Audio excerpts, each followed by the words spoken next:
this is on primary air search radar. It can look out over 200 miles to see incoming aircraft and missiles.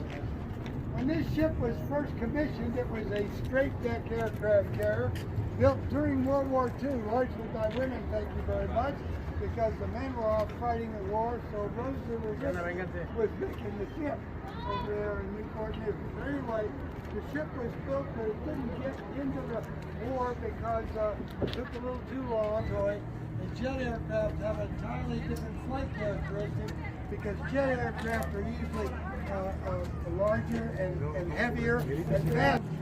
It lands, but when it lands, the pilot throws his accelerator all the way forward to make sure that if he misses the wire, he can still get his aircraft up in the air.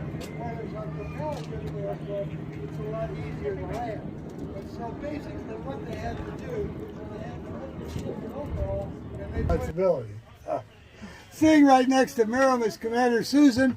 She's been in the Navy about 19 years. She was a very famous, you've had a squadron, yeah. She's a very famous pilot, and she's responsible to learn as much as you can from Miriam, because when Miriam leaves at the end of the year for a new tour of duty, Susan's going to move over and become the boss. In the meantime, we call her the mini boss. The best picture is to go in there and take it this way so the light doesn't affect.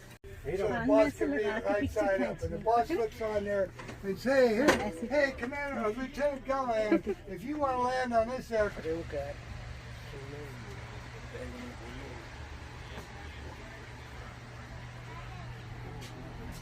Master will send a couple of the senior people up to the flying bridge, which is above where we're going to go next.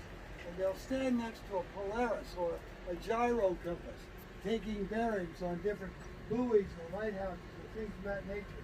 And we all have on sound-powered phones so you can communicate back and forth. Passing 010, sir. Passing 020, sir.